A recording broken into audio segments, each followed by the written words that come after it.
y empezamos. Ah, si todavía no es la hora, oye, pues no No. seamos más papistas que el Papa. Sí. Y esperaremos por lo menos los 3 o 4 minutos a que sean las 7, que es cuando más gente se conecta, además, muchas veces.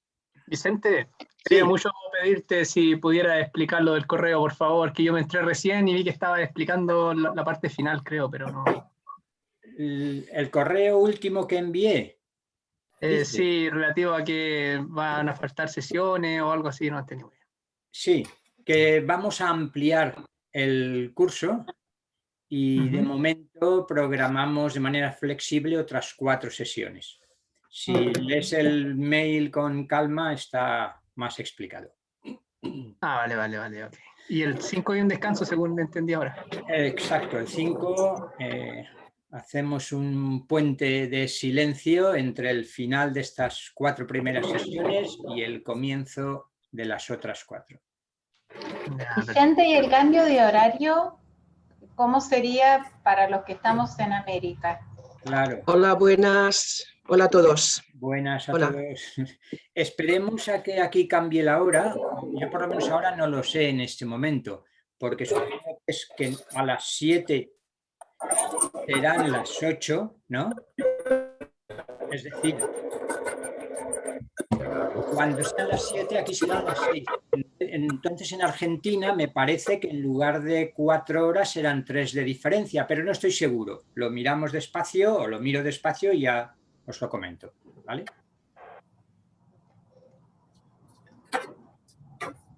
Pues vamos allá. El día anterior, si recordáis, bueno, la razón de ampliarlo es porque distintas personas, con toda la razón del mundo, habían ido comentando algunas cosas al respecto. Entre otras que, bueno, pero si estaba anunciado fundamentos del yoga integral, filosofía, psicología y práctica, y vamos a entrar al tercer día y apenas hemos visto las biografías y una gota de filosofía. ¿Esto qué es? Y como el primer día habíamos avisado de que íbamos a ir sin prisas, explicando y dialogando lo que hiciera falta, pues he pensado que la mejor solución era ampliarlo. ¿Sentían? Vale, como decíamos, si os parece, a menos que queráis decir algo, desactivar el audio, porque si no siempre hay interferencias indeseadas. Y cuando hagamos alguna pausa para entrar en diálogo, entonces ya conectáis los que queráis comentar algo. Yo casi me voy a atrever a proponer que empecemos con nada, 1 minuto no más de silencio invocativo, que no nos quedemos en la mente y en los ojos que están muy relacionados con la mente, con la mirada. Así es que hacemos unos instantes de silencio para tratar de situarnos más en ese fondo de nuestro ser, que es más silencio vibrante, radiante, que pensamiento y palabra. Simplemente aflojar cualquier tensión innecesaria y cualquier pretensión también mental, para que nuestra mente pueda convertirse en un receptáculo de una claridad mayor.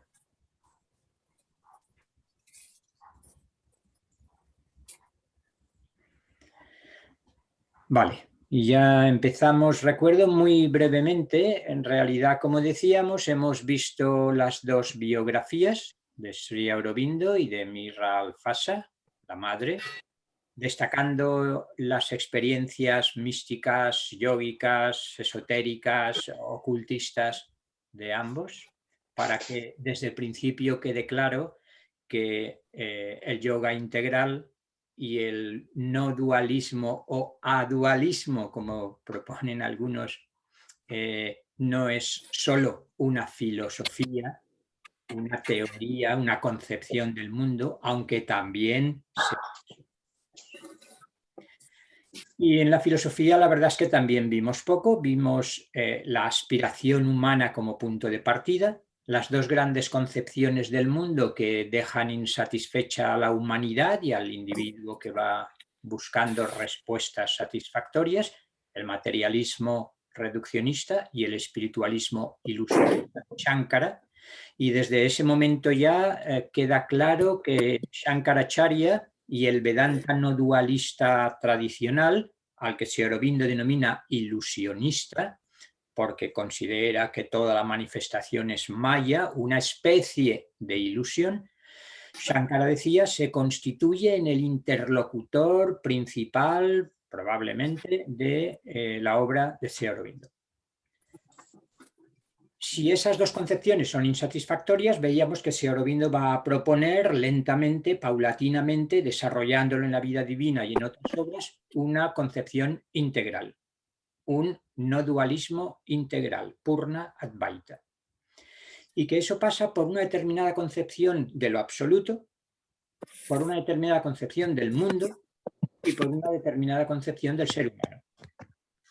Del absoluto correspondería a lo que aquí en la filosofía occidental se ha llamado una teología, una brahmalogía si se quiere, un brahmavidya, es decir, un conocimiento de Brahman como lo absoluto.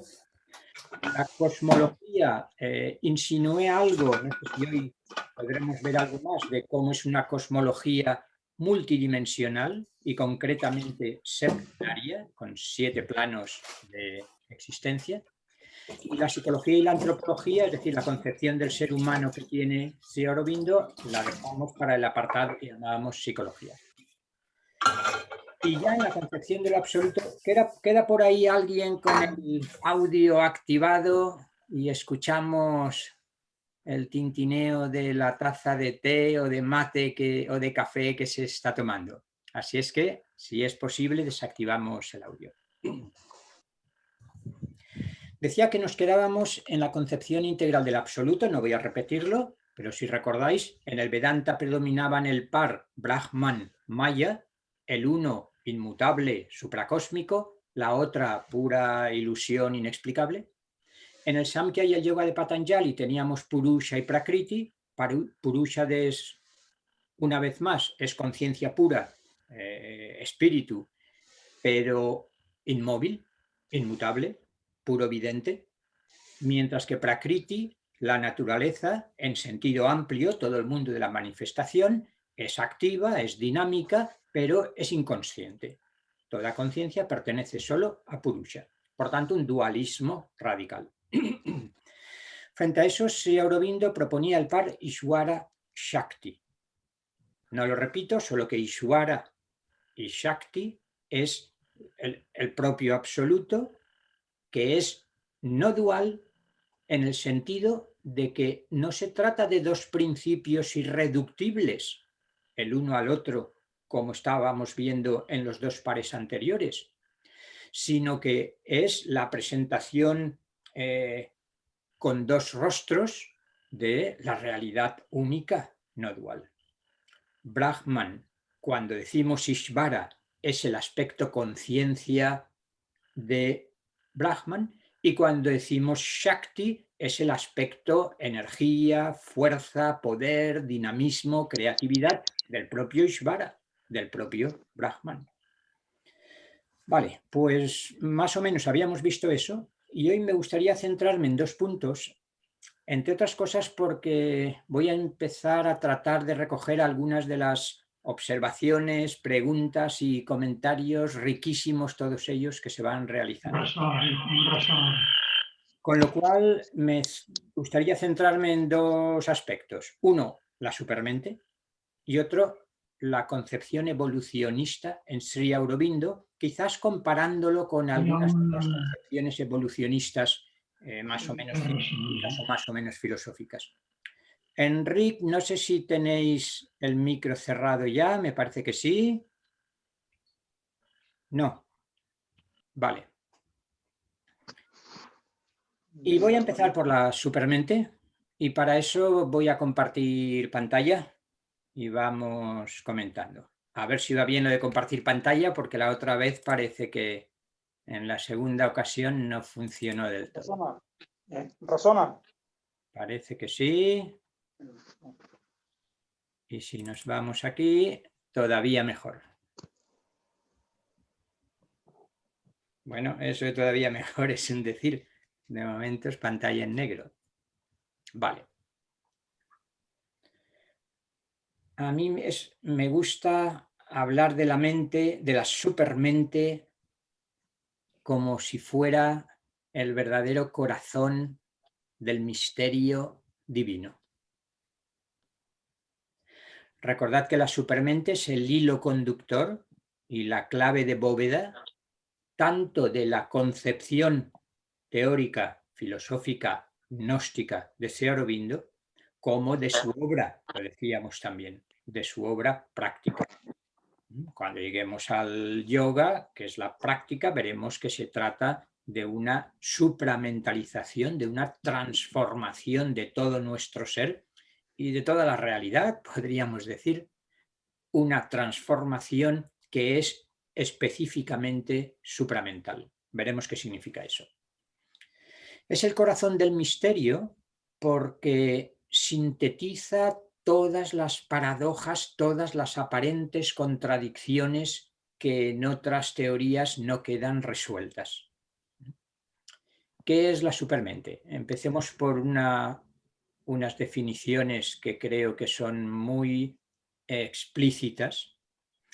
Fijaros que en Sri Aurobindo la supermente, recordáis que hablábamos de los 7 planos y que la supermente era el plano intermedio, el cuarto. La supermente ha de diferenciarse del Brahman Satchidananda por arriba, podríamos decir, y del triple mundo de la mente, el vital y el físico material por otra parte.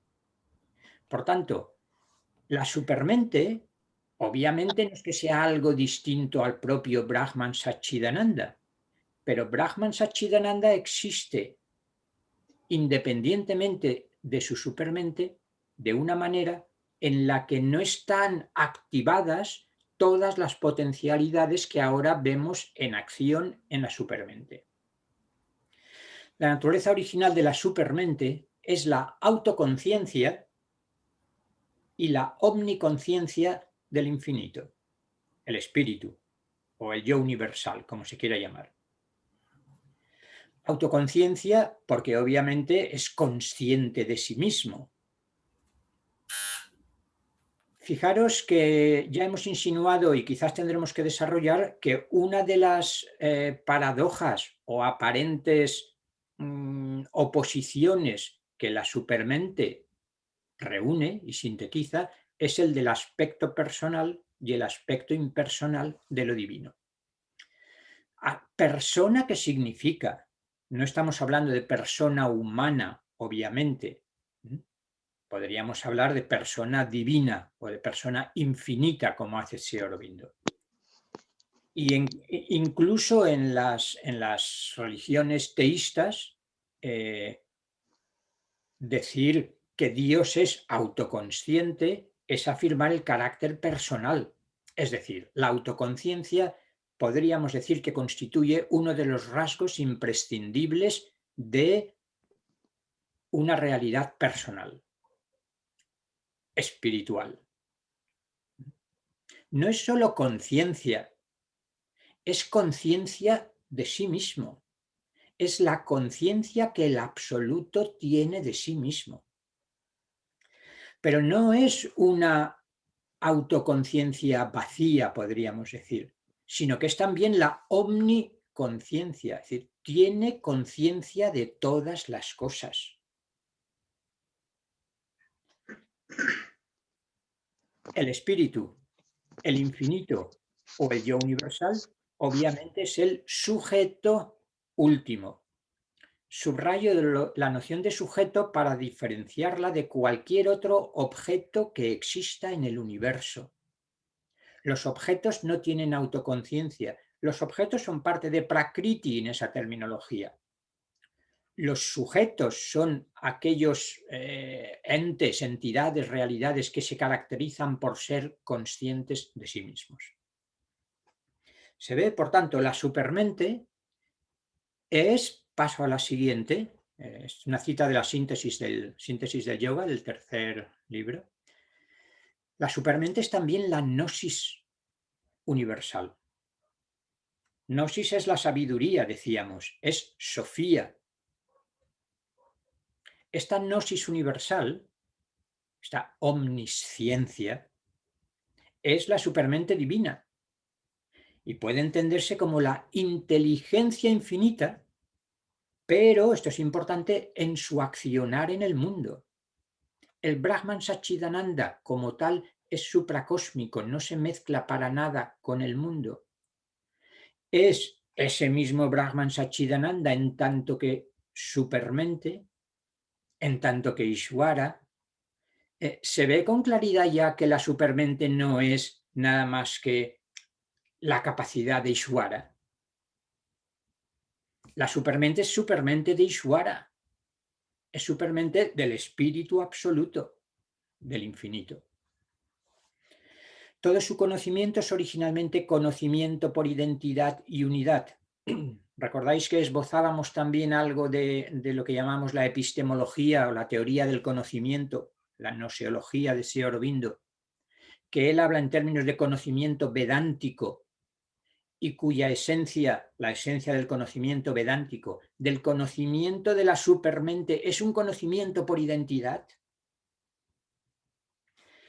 El conocimiento de la supermente, que es un conocimiento por identidad, se diferencia de todo conocimiento mental, que es siempre un conocimiento representativo. La mente, decíamos también, se forma representaciones, conceptos, se hace ideas de cómo es la realidad presuntamente fuera de la propia mente, que está conociendo fragmentariamente cualquier cosa que conozca, de manera fragmentaria, de manera atomizada y además de manera puramente representativa, no desde dentro, podríamos decir. Mientras que el conocimiento supramental es un conocimiento por identidad, porque todo lo que conoce se conoce como perteneciente a la propia conciencia o sujeto autoconsciente que está conociéndolo. La conciencia supramental se mueve siempre con conciencia de unidad. De hecho, la definición característica técnica de la ignorancia metafísica o espiritual, avidya, es el haber perdido la conciencia de la unidad. La conciencia espiritual y muy especialmente la conciencia supramental se caracteriza porque nunca pierde de vista la unidad. Si justamente es el conocimiento que brota de esa conciencia una, no dual, consciente de la unidad, de la no dualidad y de cómo todo está en su interior, en su seno. Su conocimiento es real porque es total, global. Tiene una visión trascendente, una visión universal y una visión individual de cada cosa en relación con todo lo anterior. Voy recogiendo, pero no voy a ir diciendo, cada uno lo sabréis, tiene relación con distintas observaciones o preguntas que se han hecho, y esta era una. Parte del corazón del misterio, desde mi punto de vista, es esta tríada o esta trinidad. Es decir, la conciencia supramental tiene una visión, no un conocimiento mental representativo, sino la visión directa en el seno de la unidad de lo trascendente y desde lo trascendente. Pero además es que tiene una visión universal de la totalidad de lo que existe. Y además tiene una visión, un conocimiento, es consciente o puede serlo, de cada cosa individual. ¿Por qué? ¿Cómo esto que nos puede parecer tan extraño? Porque nuestra propia conciencia más profunda, porque la conciencia infinita es simultáneamente conciencia trascendente, conciencia universal y conciencia individual. fijaros que estamos tocando ya la cuestión de nuestra identidad más profunda. Nuestra identidad en tanto que conciencia, sujeto autoconsciente, es individual por una parte, lo que Sri Aurobindo va a llamar el Jivatman, ya llegaremos a eso. Otra parte de nuestra identidad es el ser conciencia cósmica, conciencia universal, sin perder la individualidad, y el misterio de esta tríada se consuma con la revelación de que soy también la conciencia trascendente, el infinito que está más allá de toda la manifestación. Y esto simultáneamente. ¿Recordáis aquella célebre expresión de la Chandogya Upanishad, cuando el padre está enseñando a su hijo, que ya lleva 12 años estudiando con un brahman, y termina diciéndole, fíjate en esa pequeña semilla del árbol, pártela, ya no ves nada, pues esa esencia sutil, invisible, eso eres tú, tat tuam así, el Atman. Solo que ahora en esta concepción, en Sri Aurobindo, el Atman es Jivatman, Atman individual, conciencia individual, Atman, conciencia universal, cósmica, y Paramatman, conciencia trascendente, ser infinito.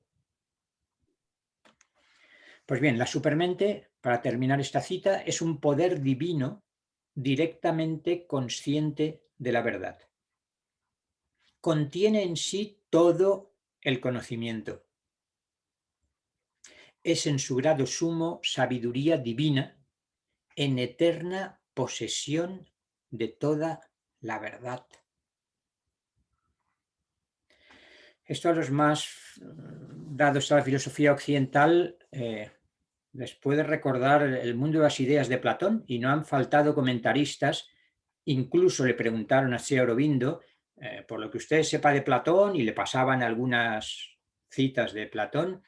¿El mundo de las ideas de Platón equivaldrá a la supermente?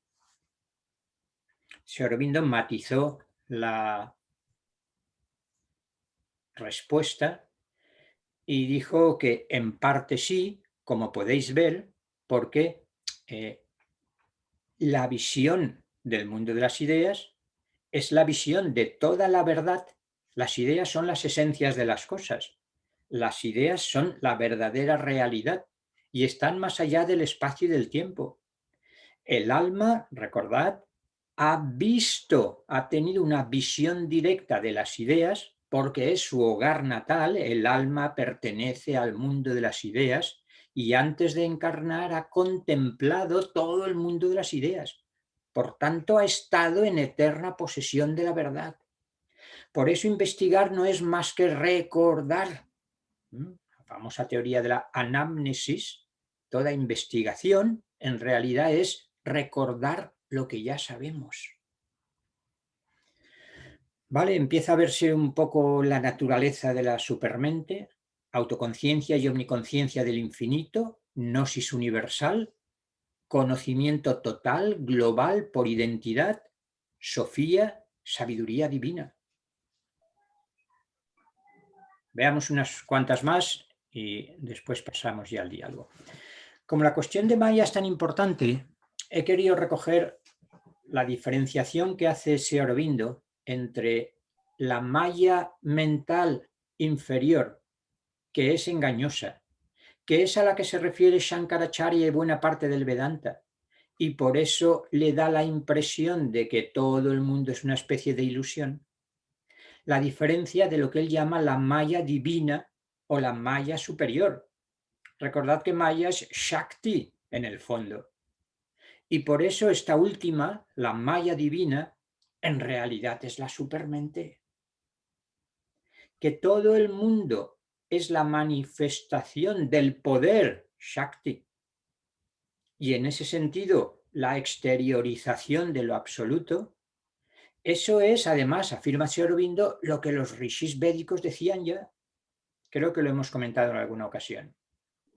Originalmente Maya, de Ma, que significa delimitar un espacio, es el espacio-tiempo o los espacio-tiempos que lo absoluto delimita por su propio poder, su propia maya, su propia Shakti, y esa es la maya divina, la Shakti supramental.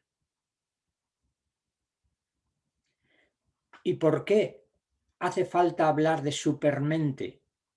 ¿No bastaría con decir, pues, la mente divina o la mente infinita?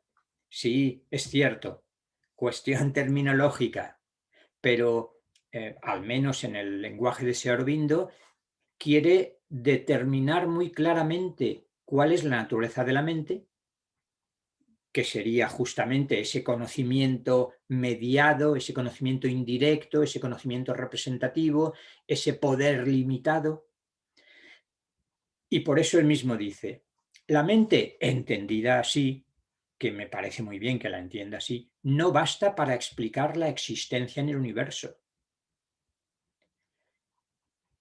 Y esto me parece fundamental. Si pensamos en una mente que fuese infinita, omnisciente, omnipotente, no sería mente, sino conocimiento supramental. Más de uno dirá, vale, pues entonces no hay gran diferencia. Si uno dice que Dios es una mente infinita, una inteligencia infinita, pues ya está hablando de la supermente. Vale, yo creo que es solo cuestión terminológica y que Sri Aurobindo quiere diferenciar cuál es el funcionamiento de la mente y cuál es el funcionamiento de la supermente. Como sabéis que se le ha acusado de innovador y de salirse de la tradición, he querido insistir en estas referencias de Sri Aurobindo a que lo que él llama supermente está ya en el Rig Veda, en los textos, los poemas fundacionales de todo el hinduismo. En el Rig Veda, la supermente, no con ese término, recibiría la denominación de Rita Chit, que significa consciencia, chit, de la verdad esencial del ser. El ser es Satyam, ¿recordáis? Sat Chitananda, Sat es el ser, Satyam es la verdad del ser. Pues la supermente es esa consciencia de la verdad esencial del ser, de la verdad ordenada del ser activo, Ritam, del ser activo, del ritmo. Rita, como veis, tiene la misma raíz que el ritmo. No solo es la verdad inmutable, es también el ritmo del ser, título del último libro y obra magna de Raymond Panikkar, como sabéis algunos. El ritmo del ser. Y de la vasta conciencia de sí, eso significaría Brihat, en la que es posible la conciencia de la verdad esencial. ¿Vale? Por tanto, si queremos decir que el mundo es maya, hay que decirlo no como si fuera una ilusión, que es la visión que se tiene cuando solo se concibe la maya como maya mental inferior, sino que el mundo es maya como la obra mágica desde el punto de vista de la mente de la propia supermente, la Shakti supramental.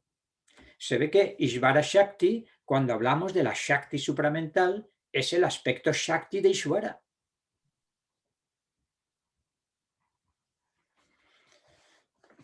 Lo que decía antes, ni el Brahman Sachidananda, ni una mente tal como la entendemos habitualmente, pueden constituir, diría Sri Aurobindo, la fuente creadora del triple mundo manifestado.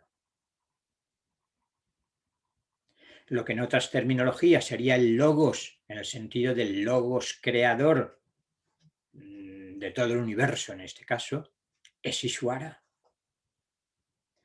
Ishvara, si queréis, es la noción de Dios que integra lo personal y lo impersonal, decíamos. Ishvara, y en su conciencia supramental, la verdad conciencia, Ishvara es consciente de lo uno y de lo múltiple. Es consciente de la eternidad y de la temporalidad y de la sempiternidad. Por tanto, la supermente es la suprema verdad conciencia, un término que Sri Aurobindo empleaba mucho, truth consciousness, es la conciencia, energía, Chit Shakti, digamos, en un grado más integrador. La conciencia, energía supramental es el órgano creador, creativo. Y en tanto que Shakti supramental es la madre del mundo. Maya es la madre del mundo. La Maya divina es la madre divina. Es la creadora de todos los universos y multiversos. La naturaleza del ser divino es esta supermente que todo lo contiene, todo lo origina y todo lo consuma. No ciertamente en su absoluta existencia en sí, ese es Brahman Sachidananda, sino en su acción, vuelve a repetirse, por eso Chit es también Shakti, por eso el gran sujeto consciente es también energía omnipotente.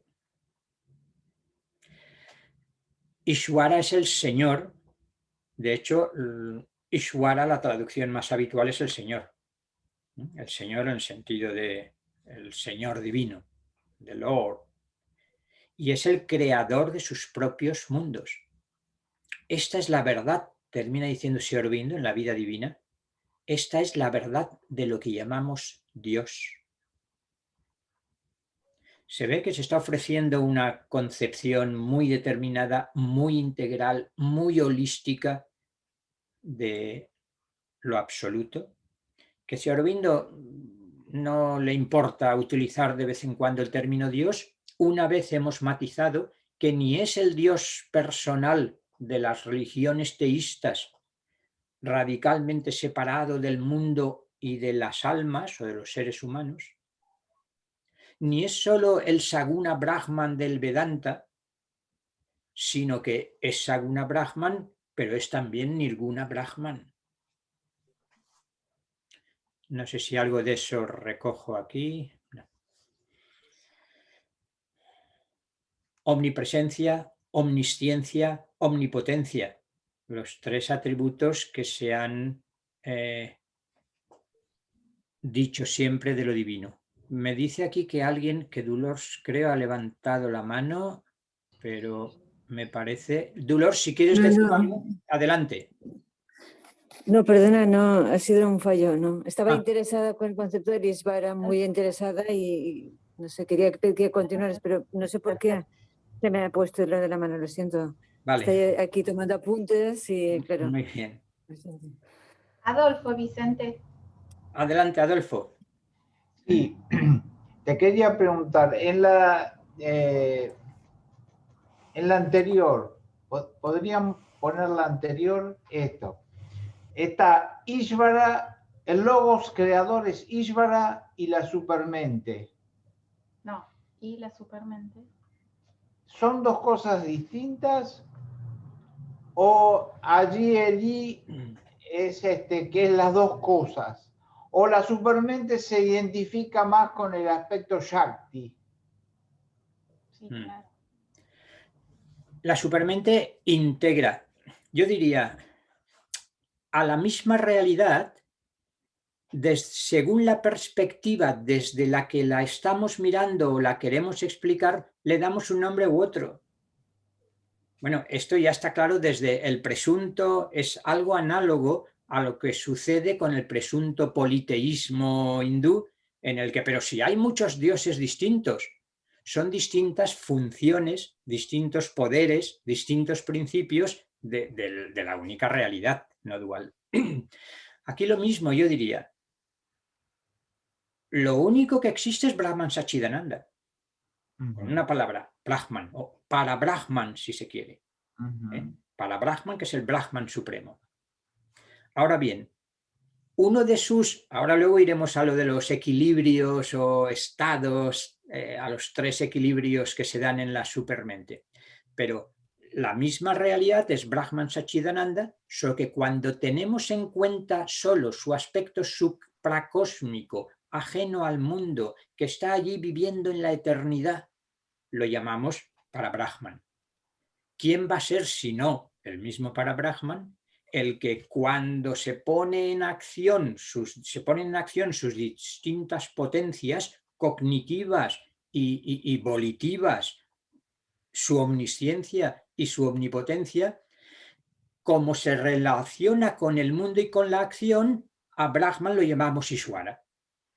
Y la supermente no es nada más que cómo funciona el conocimiento, no solo la energía, no solo la Shakti. Es decir, Ishvara y la supermente es la manera que Ishvara tiene de conocer y de hacer. Porque luego veremos cómo, como es también omnipresente, la supermente es la semilla de lo divino oculta en absolutamente todo lo que existe. Yo casi diría ese punto no local, no espacial, en el que está todo el espacio. Por tanto, la realidad única es Brahman, para Brahman, el Brahman absoluto. Cuando se relaciona con el mundo como Dios creador, como Logos creador, lo llamamos Ishvara. Y la manera de entender que es Ishvara es ver cómo funciona su supermente, su manera, su conciencia y su conocimiento, que es una expresión de la conciencia. Casi podríamos decir, en Brahman Satchidananda hay conciencia, chit, pero no hay conocimiento infinito. Cuando hablamos de que también un aspecto de Brahman puede conocer todo lo que existe en el mundo mediante un conocimiento por identidad, a eso le damos el nombre de Ishvara, conociendo a través de su supermente. Pero como es tanto conciencia como energía, es Ishvara, pero es también Shakti. Entonces es como ir jugando con los distintos símbolos que la tradición hindú ofrece, pero conscientes de que no estamos saliendo de la unidad. Estamos fijándonos y dando nombres distintos a distintas funciones de la realidad única. Por eso esa acumulación de atributos o de denominaciones de Ishvara, la supermente, y yo afirmaba, siempre que es cita textual, por supuesto, lo pongo entrecomillado, y lo otro es la presentación que hago un poco, que luego trato de justificarla o de complementarla con las citas del propio Sri Aurobindo. Pero creo que se puede decir perfectamente que la supermente, no cabe duda, ese término tan empleado del Sri Aurobindo es la verdad conciencia, pero que es la conciencia energía Chit Shakti, pero ya en un sentido determinado, supramental. Y eso significa que está conociendo no solo lo absoluto, sino también lo relativo. No solo lo infinito en sí mismo, sino también todos los entes finitos, por decirlo así. Y por tanto es también la Maya divina, es la Shakti supramental, es la madre del mundo. Todo eso es Ishvara supermente, Ishvara Shakti. Sí, Patricia. Entonces, Ishvara supermente, Ishvara Shakti, está conectado con Manvantara, con la manifestación, y Brahman Satchitananda estaría más conectado con Pralaya, ¿puede ser? Sí, en Pralaya, al final, entre un Manvantara y otro, se diluye Laya, la manifestación, y entonces ¿qué queda? ¿Nada? No, queda el Brahman Satchidananda. Todo se ha subsumido, todo se ha vuelto a resolver o disolver o a quedar en estado de semilla para el próximo Manvantara. Pero Ishvara y su supermente, su Shakti, sería el punto de unión intermedio entre el Brahman en Pralaya y la manifestación manvantárica, efectivamente.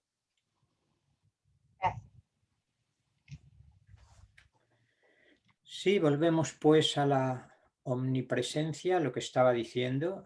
en su visión consciente, esta supermente no solo contiene todas las formas de sí misma, que son creación de su fuerza consciente, Chit Shakti, fuerza Shakti consciente, Chit, sino que las impregna, o sea, todas las formas de la creación también están impregnadas de esa presencia.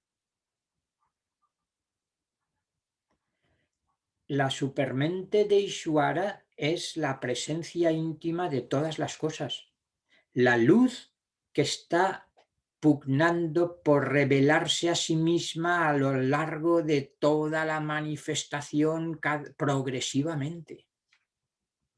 La supermente está presente, aun cuando velada, en toda forma y fuerza del universo.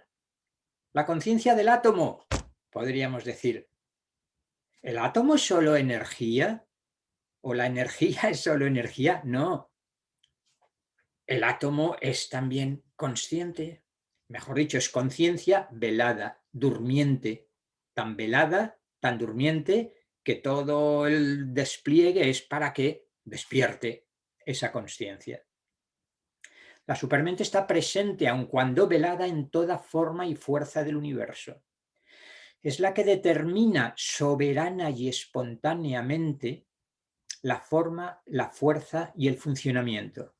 La omnipotencia divina es porque no hay otra potencia, otro poder más que el poder de la supermente, que es el poder de Ishvara, que es el poder divino.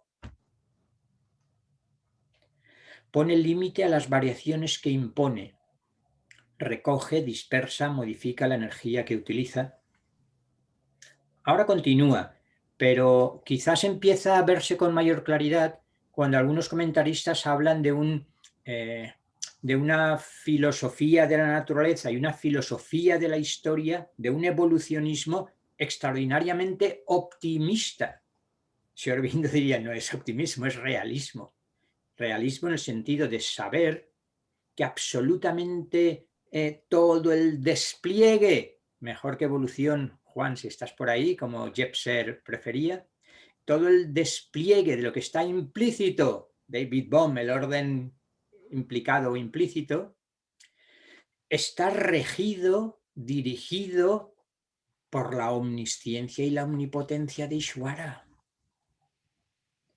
Por eso, más allá de posibles variaciones, la evolución, como recordabais algunos, Dolors me parece, justamente, Cuenca, la evolución de Sri Aurobindo es más espiral que lineal.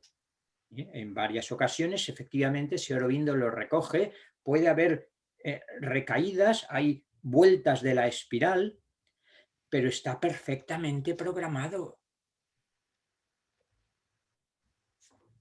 Vale, el texto continuaba con la omnipresencia. La supermente tiene asiento en el interior de todas las cosas, como el Señor, Ishvara, tiene asiento en el corazón de todas las existencias. Él que como un motor las hace girar con el poder de su maya. No son dos, el Señor y su maya no es una propiedad prescindible, es el poder inherente al Señor Ishvara. Se halla en su interior y a todas las existencias abraza como el vidente divino que dispuso y ordenó los objetos en forma varia, pero cada uno según lo que es sempiternamente.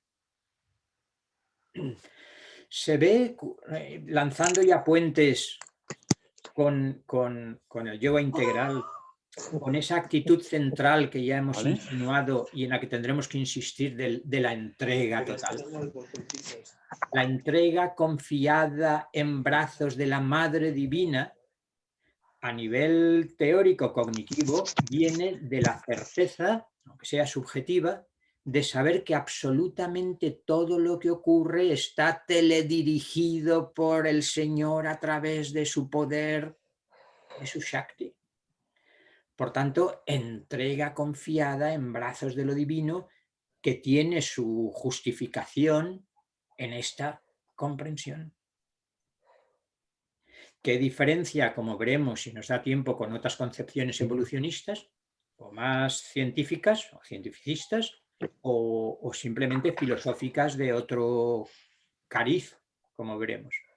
Léase Bergson, el caso de Teilhard de Chardin, con quien me gustaría compararlo, ya es distinto, porque sí que se dirige hacia el punto omega, hacia el Cristo cósmico, pero la confianza en que la evolución es el proyecto divinamente dispuesto de una automanifestación, una autorrevelación extraordinaria. Vamos a esta sorprendente concepción para algunos, o al principio, de la supermente. Sri Aurobindo dice que en esa síntesis de la que es, esa síntesis que es capaz de realizar la supermente, se pueden distinguir como tres estados, tres equilibrios. Aquí las traducciones varían, por eso ahora veis que he puesto los dos términos que más utiliza Sri Aurobindo. Dice, pero la consciencia divina, lo adelanto porque como es un poco complejo, quizás de esta manera se ve con mayor claridad. Fijaros, ¿recordáis los tres tipos de Vedanta que tradicionalmente se recogen? El dualismo, el no dualismo en el otro extremo y el Vishishtadvaita, el no dualismo pero con modificaciones, el no dualismo orgánico, me gusta decir con Mahadevan. Pues bien, cada una de esas visiones vedánticas correspondería a la visión de uno de estos tres equilibrios. En el primer equilibrio, poise o session, lo que predomina es la unidad, pero ya está de alguna manera mente implícita la multiplicidad. No es la unidad indiferenciada del Brahman Satchidananda, pero la unidad es mucho más perceptible, mucho más destacada que la multiplicidad. En el segundo, digamos que se equilibra y sin perderse la conciencia de la unidad, brilla la realidad de los muchos. Y en el tercer equilibrio destaca más la multiplicidad que la unidad. Todavía no se ha perdido, si no, no estaríamos en la supermente, pero estamos a un paso, el siguiente paso que se dé hacia la sobremente y hacia la mente va a llevarnos a la idea del ego diferente y separado de los demás. Pero la consciencia divina puede ser muchas cosas a la vez. Puede ser muchas cosas a la vez y adoptar más de un equilibrio duradero, incluso un equilibrio sempiterno. Descubrimos que en el principio de la supermente hay tres equilibrios generales o asientos, poises o sessions, de su consciencia fundadora del mundo. Si alguien quiere proponer otra traducción de estos dos términos, adelante, cuando terminemos el texto. El primer equilibrio encuentra la unidad inalienable de las cosas. El segundo modifica esa unidad para sostener la manifestación de los muchos en el uno y del uno en los muchos. El primero es el equivalente de la visión de Shankara, del Kevala Advaita, del no dualismo radical. Ilusionista porque solo ve la unidad, la multiplicidad no se considera real. Digamos que es una absolutización de lo que aquí es una posibilidad solo, o un equilibrio, que no excluye a los otros. El segundo equivale al Vishishtadvaita de Ramanuja, al no dualismo orgánico. Orgánico porque es como un organismo donde el uno tiene muchos órganos, es un organismo. Y el tercero es el equivalente al dualismo, no exactamente, sino que es el dualismo Dvaita de Madhva, lo que haría es intuir este tercer equilibrio y absolutizarlo. El tercero la modifica más para sostener la evolución de una individualidad diversa o diversificada, la multiplicidad, que si damos el siguiente paso y caemos ya en la ignorancia, si hemos perdido la unidad fundamental del conocimiento, se nos muestra en un nivel inferior como ilusión de un ego diferente, separado, etc. Concretando un poco más el primer equilibrio. No es la pura consciencia unitaria, pues esta es una concentración atemporal e ilimitada, aquí me falta una I, de Satchidananda en sí misma, en la que la fuerza consciente no se proyecta en forma alguna de extensión, y si contuviera el universo, lo contendría en una potencialidad eterna y no en una actualidad temporal. Esta, por el contrario, es una igual extensión de sí de Satchidananda que abarca, posee y constituye todo. Pero todo es uno, no hay una pluralidad, no hay individualización en el primer equilibrio.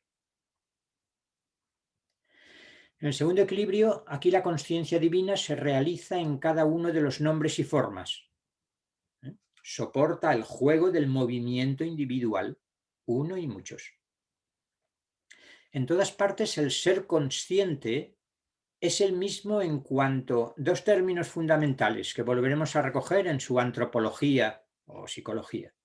La esencia anímica, soul essence, pero variable en la forma anímica, soul form. Esta concentración que da sostén a la forma anímica sería la divinidad individual o Jivatman. ¿Recordáis? El aspecto individual del absoluto, el espíritu individual, mónada, pero abierta, no cerrada a lo Leibniz. Es el Jivatman. Diferente de la divinidad universal o ser uno que todo lo constituye. La divinidad universal conocería todas las formas anímicas como siendo ella misma y sin embargo establecería de manera separada una relación diferente con cada una y cada una entre sí. ¿Se ve el equilibrio, el segundo equilibrio que continúa? Unidad y multiplicidad están en perfecta armonía. La divinidad individual contemplaría su existencia como una forma anímica y un movimiento anímico procedente del uno, y al tiempo que gozaría de su unidad con el uno y con todas las formas anímicas, gracias a la acción de la consciencia comprensiva, también sostendría y gozaría de su movimiento individual y de sus relaciones de libre diferencia dentro de la unidad con el uno y con todas sus formas, gracias a una acción comprensiva frontal o avanzada.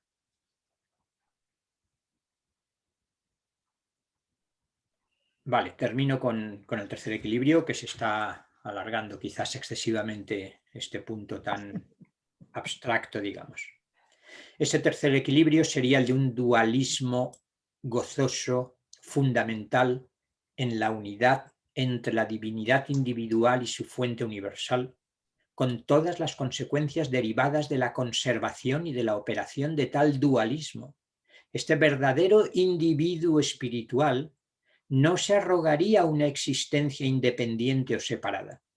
Solo afirmaría la verdad del movimiento diferenciador junto al de la verdad de la unidad estable, contemplándolas como los polos superior e inferior de la misma verdad, el fundamento y culminación del mismo juego divino, e insistiría en el gozo de la diferenciación como necesaria para la plenitud del gozo de la unidad. Bueno, no sé cuántos habréis desconectado ante estos textos que ponen de manifiesto y permiten comprender cuando la gente dice, ¡ay, es que Sri Aurobindo tiene un lenguaje muy abstracto! Cuando cito así, para los que quieran matizar más, Cuando pongo LDS Life Divine es en el original inglés y la página, y cuando pongo Vida Divina, aquí concretamente estoy citando la última revisión que la Fundación Centro Sri Aurobindo de Barcelona hizo de la Vida Divina, que como creo que dije en algún momento es una traducción bastante más mejorada que la que nos ofreció Kier en su momento. Volviendo a agradecer la traducción de Kier que tanto nos ofreció. Bueno, vamos a ver si aterrizamos un poco. Si queréis, Sí, dejamos ya la supermente. Esto sería lo último que diría la supermente, aunque creo que hay más, para pasar un poco a lo del evolucionismo que os comentaba en el poco tiempo que nos quede. Si hay algún comentario, adelante. Sí. Espera, no puedo hablar ahora. Sí, vos podés. Por favor, yo ya hablé, después puedo hablar yo. Adelante. Quien decía que no puede hablar ahora, puede hablar ahora. ¿Aló? Vicente. Venga, Cristian. Ay, sí, perdón, te había escrito en el chat si hay que comprender esto de los 13 equilibrios que comentabas como sucediendo en el tiempo, o no tiene sentido, o qué.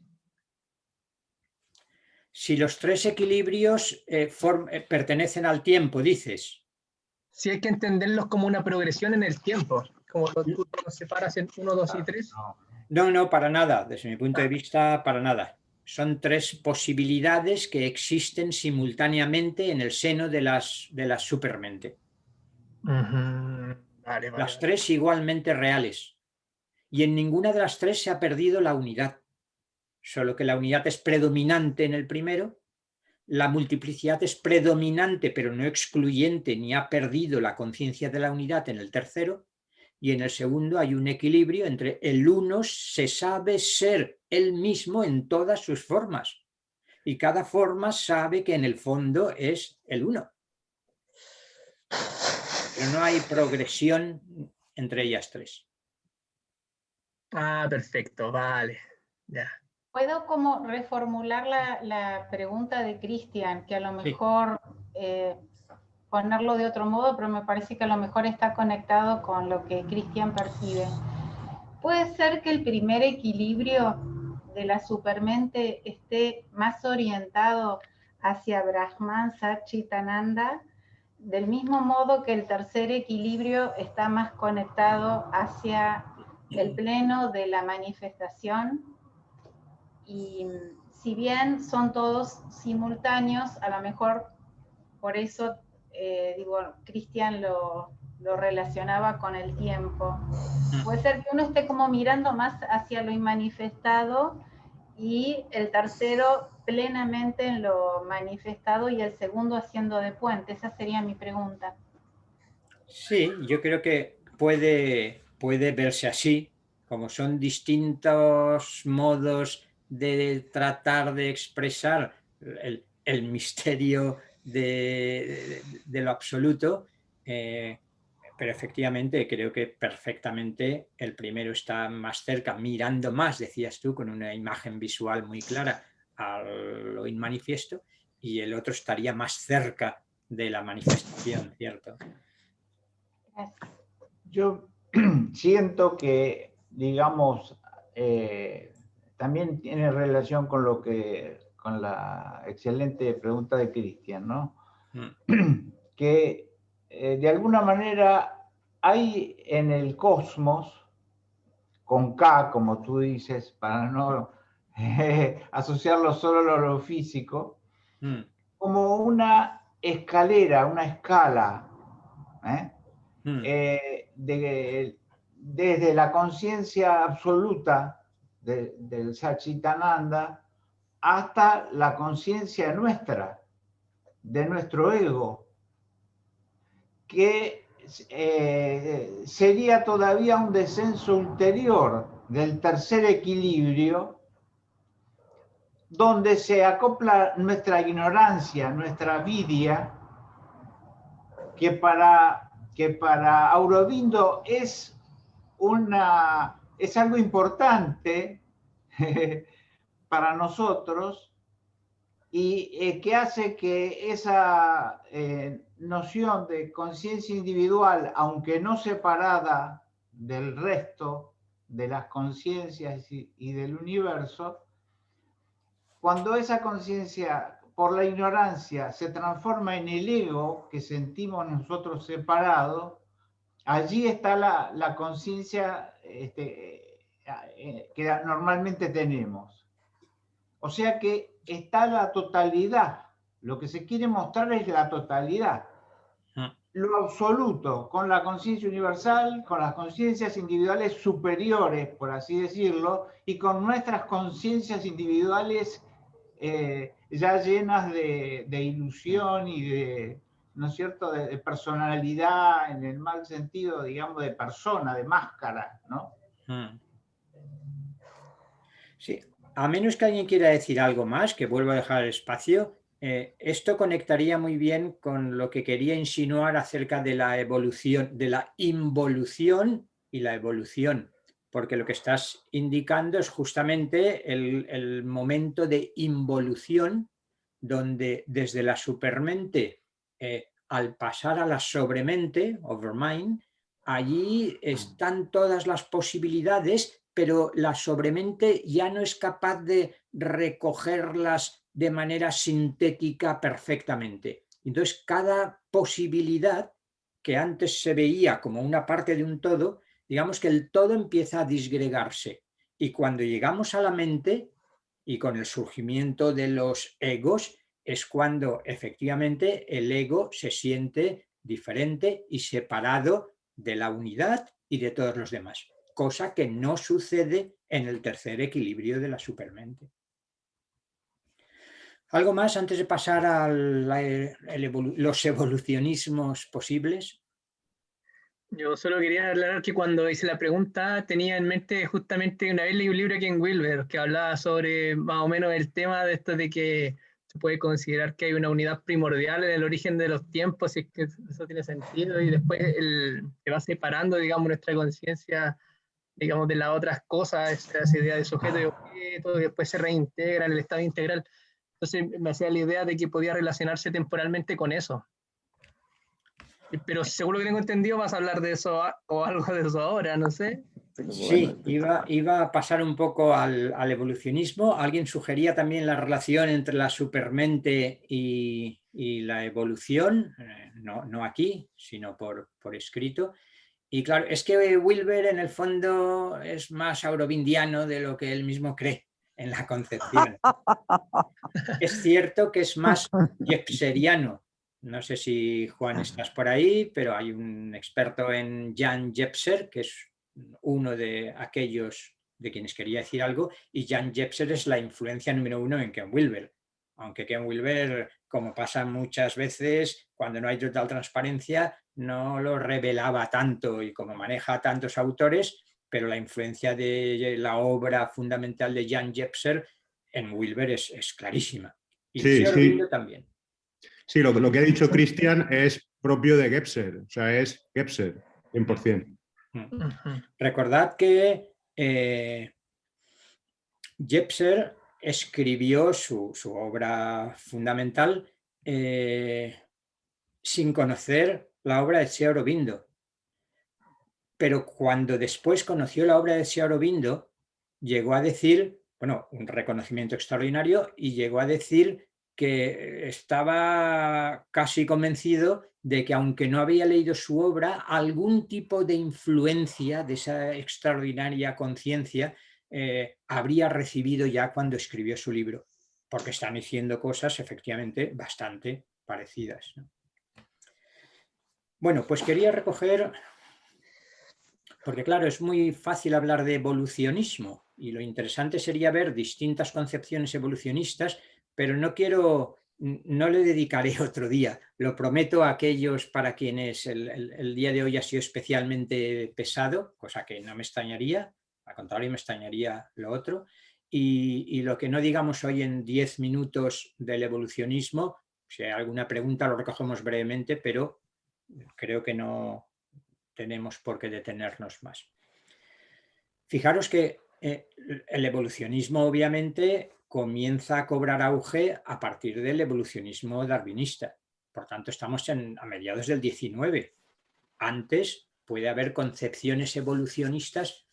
Por ejemplo, el idealismo alemán, esa flor bellísima de la historia de la humanidad, que es la unión de idealismo alemán con romanticismo, esos tres grandes pensadores del idealismo alemán, Fichte, Schelling y Hegel, en Schelling y en Hegel hay momentos tan similares a Sri Aurobindo que más de un lector de ambos ha dicho, seguro que Sri Aurobindo había leído a Schelling. En Schelling está con toda claridad, con esa terminología, la noción de involución del espíritu absoluto y luego la naturaleza y la historia como despliegue del espíritu absoluto. Y en Hegel lo mismo, como se sabe todavía con mayor razón, ¿no? Esta idea es idéntica. Yo siempre, cuando empecé a leer a Sri Aurobindo, siempre decía, Shankara es el Santo Tomás del cristianismo y Sri Aurobindo es el Hegel de la India. Esa concepción de fondo es idéntica. En Sri Aurobindo, como sabéis, todo se explica por el despliegue del absoluto. Schelling y Hegel estaban los dos ahí. De hecho, Schelling ocupó la cátedra cuando Hegel murió y se estuvieron leyendo e influyendo mutuamente. Aparte de que Schelling es aquel momento precioso del romanticismo alemán en el que la indología empieza a desarrollarse en Alemania, con los hermanos Schlegel, por ejemplo, que los está leyendo Schelling. Schelling está leyendo la Bhagavad Gita completa y comentándola. Está proponiendo traducir el término yoga de una manera distinta a como se solía hacer. Y digamos que es la primera generación o la segunda que ha tenido acceso a los textos hindúes. Yo no creo que haya influencia directa, pero sí una coincidencia muy importante. Pero bueno, tanto Schelling como Hegel son anteriores a Darwin. Si no recuerdo mal, creo que es 1859 seguramente o algo así, mediados del siglo XIX, cuando se está publicando El origen de las especies. Hasta entonces hay un evolucionismo, pero no el evolucionismo darwinista de las especies, en el que nos centraremos. Inmediatamente aparece la aplicación filosófica, bueno, y política y todo lo demás, como sabemos, del darwinismo galopante. Pero filosóficamente me interesaría, en el poco tiempo que le vamos a dedicar, Bergson, Henri Bergson, uno de los filósofos franceses más importantes de la primera mitad del siglo XX, con una obra muy influyente que es La evolución creadora. Bergson por una parte y Teilhard de Chardin por otra. Y Nietzsche, no en la evolución, pero en la noción de superhombre. Fijaros que los tres son inmediatamente posteriores a Darwin. Por tanto, en Nietzsche recojo solo la noción de superhombre. Sabéis que Sri Aurobindo ha hablado en ocasiones de Nietzsche. Quiero ser brevísimo, telegramático. Lo que dice Sri Aurobindo es, primero, Nietzsche es una especie de vidente intuitivo.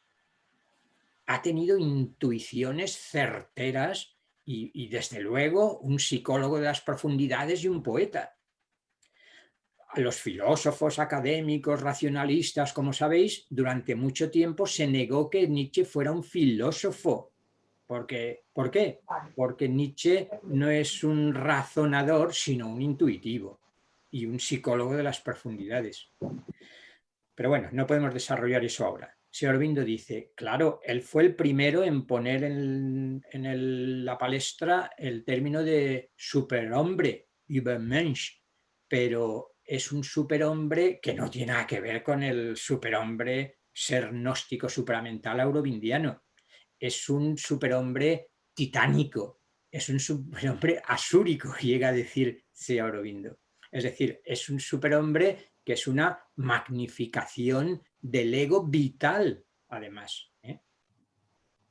La voluntad de poder, sabéis que es el concepto final, central de Nietzsche. Esa voluntad de poder que ha llevado a haber influencias incluso en el nacionalsocialismo alemán, aunque sea porque su hermana metió mano en los últimos textos de Nietzsche, pero hay un Nietzsche donde la vitalidad, por eso el vitalismo se considera a veces una de las maneras de hablar de la filosofía de Nietzsche. Dejo a Nietzsche el superhombre para que quede claro la originalidad de Nietzsche, poco después de Darwin, diciendo: el ser humano es un ser de transición, como si Aurobindo. Ahora viene otra cosa, el superhombre. El esquema es el mismo, solo que el superhombre que diseña, y poco diseñado, Nietzsche, es el de la voluntad de poder y el del dominio y exuberancia vital, y el de Aurobindo es el refinamiento espiritual de una conciencia supramental. Bergson, la evolución creadora. Frente al materialismo y cientificismo reinante, Bergson se convierte en un éxito de ventas, curiosamente, especialmente en Francia, pero no solo, durante la primera mitad del siglo.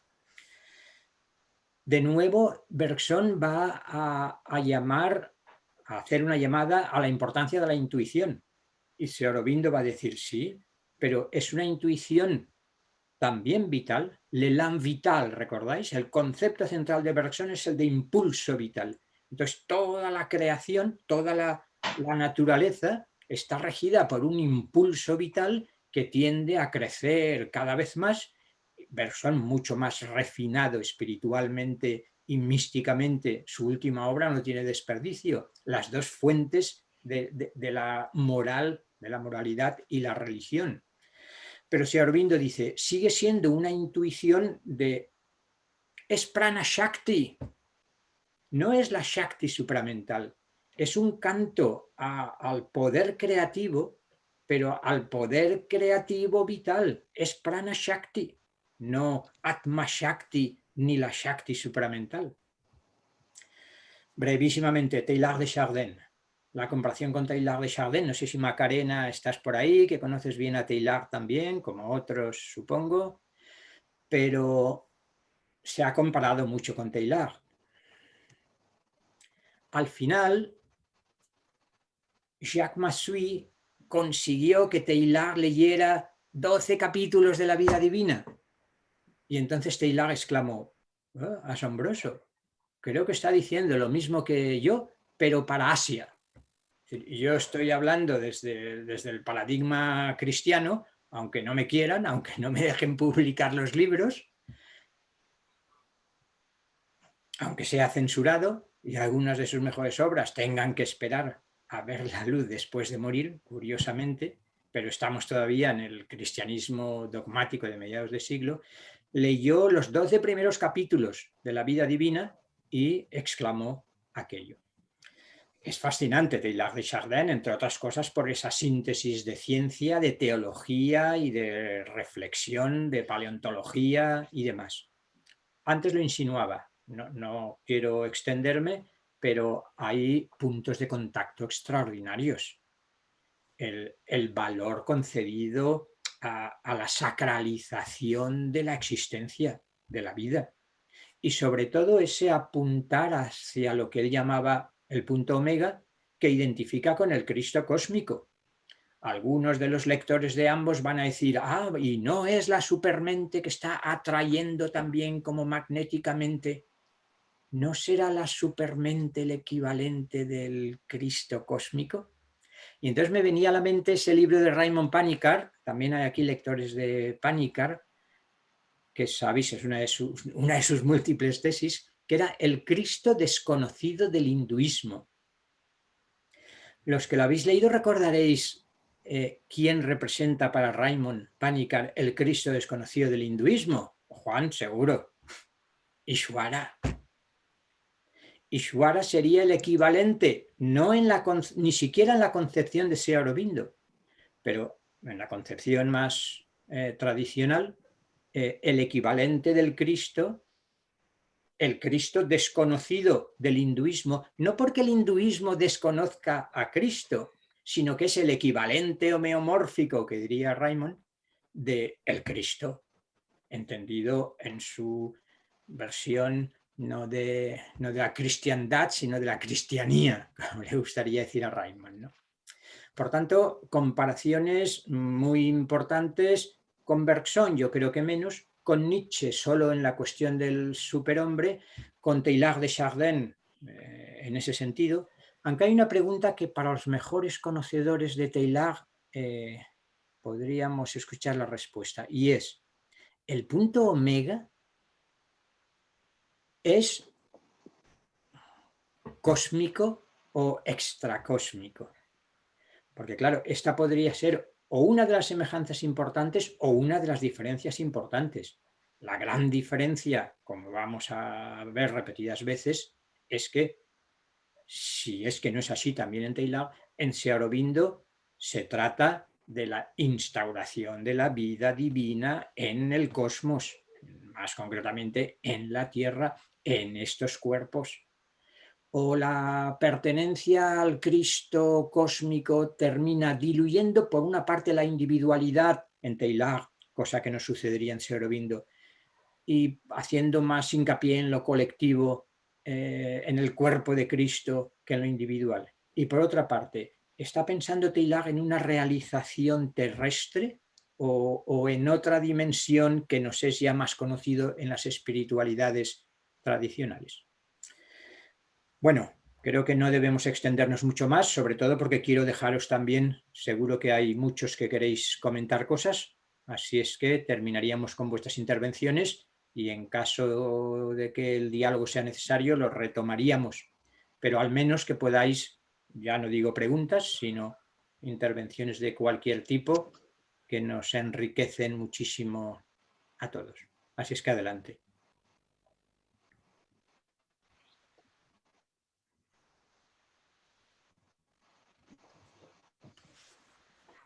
Bueno, pues si no, aquí juntos seguimos pensando, también juntos pero sin vernos las caras, y Adolfo nos va a decir algo más. Adelante, Adolfo. Una última duda o consulta. Cuando habla la diferencia entre el logos Ishvara, ¿no? Que entre paréntesis también ahí se le llamaba al Cristo logos, ¿no? Y la supermente como su órgano creador. O sea, está el logos creador de los mundos y su órgano creador. A mí esto me hace acordar a la concepción, el libro que yo te he prestado, la fotocopia de Subha Rao, un brahmin de la India del siglo XIX. Él decía que además de Parabrahman, ¿no es cierto? Estaba el Logos, ¿no es cierto? Que era el único sujeto, ¿no? De ahí viene la fuente de toda posible noción de sujeto. Y Daivi Prakriti o Foat, él decía que era el órgano con la que el Logos actuaba. Tiene que ver entonces la supermente con este Foat, que también está en la doctrina secreta de Madame Blavatsky, si alguno lo conoce, o el esoterismo, digamos, palabra, ¿no es cierto?, que no nos gusta, pero bueno, ya se impuso. El Foat y el Daivi Prakriti, ¿es eso la supermente? Más que el Logos. ¿Cómo es? Yo tenía los tres equilibrios, tienen que ver con los tres aspectos del Logos, por ejemplo, evidentemente, con la Trinidad cristiana, digamos. Ustedes, sería interesante que todos los que están aquí, que muchos sean cristianos, hagamos la relación entre el Padre, el Hijo y el Espíritu Santo y las tres sesiones o equilibrios de la supermente. E incluso con el Sachitananda también. Pero de todos modos, la pregunta es esa. ¿Sería la supermente, tendría más que ver con Foat o Daivi Prakriti, la luz del Logos, ya que Hablamos de visión, siempre que hay visión hay luz, ¿no? La luz del logos, y o sería el logos, la supermente. Cualquier comparación entre concepciones tan diferentes y lenguajes tan distintos me parece muy, muy problemática y muy delicada. Además, siento decir que a nuestra querida Madame Blavatsky hace mucho que no la leo y ya no sabría decir si Fohat corresponde exactamente. Por las huellas que me quedan, diría que es un equivalente homeomórfico otra vez más, pero no sé si idénticos. Es decir, no tengo la respuesta. Si tú llegas a verlo más claro, el próximo día nos lo comentas. ¿Vale? ¿Alguna última observación que se quería hacer? Yo quería comentar que me parece súper interesante el hecho de que a principios del siglo XX hayan surgido todos estos pensadores tan, digamos, concentrados en ese periodo de tiempo, que dijeron todas esas cosas tan interesantes que han comentado. De verdad lo encuentro interesante y motivante, la verdad. Sí, sí. Muchas gracias, Cristian. Pues nada, en principio no quiero decir de este agua no beberé, porque del evolucionismo se nos han quedado muchas cosas fuera, pero la verdad es que me gustaría pasar ya a la psicología del yoga integral, que vuelvo a decir que aunque parezca mentira, el objetivo era llegar a la práctica del yoga integral, cómo se hace el yoga integral o cuáles son sus principios, sus presupuestos básicos que propone. Y lo otro, una introducción. De todas maneras, me parece importante, al menos para algunos, el tener un marco teórico que apoye la práctica posterior, pero sin pasarnos de la raya. Así es que probablemente empezamos con la psicología, que más bien es antropología en conjunto el próximo día. En todo caso, con alguna breve introducción, si alguien quiere decir algo o si aparece algún punto del evolucionismo que quería desarrollarlo más, pero que quizás todo lo más que podríamos hacer es esbozar el punto de vista aurovindiano si en algún aspecto no queda claro del todo. Así es que muchas gracias por vuestra presencia. Disfrutad de esta primavera que nos viene a los de este hemisferio, que el hemisferio superior y el inferior, que aquí no hay hemisferios ni superior ni inferior. Muchas gracias por vuestra presencia. Gracias a todos. Gracias a ti. Gracias. Gracias. Hasta otra, gracias. Chao. Chao. Gracias. Ay, que algunos os veo ahora por primera vez, como Bruna, porque como estabais en la segunda pantalla, aunque disimuladamente me he pasado unos segundos, pero no os había visto. Bueno, gracias por las aclaraciones. Gracias. Sí, muchas gracias. Gracias por todo. Sí. Seguimos es un placer escucharte, Vicente, de verdad. Da gusto recibir cosas que muchas veces no se ven en los libros. Gracias, Maika. Cierto, sí. Venga, terminamos la sesión. Hemos disfrutado mucho y hemos aprendido mucho. Ahora es ir recombinando y estructurando un poco para entender. Los sabios siempre tan humildes, Santi. No. De sabios nada, de sabios. Muchas gracias. Venga, hasta la próxima. Chao. Y también.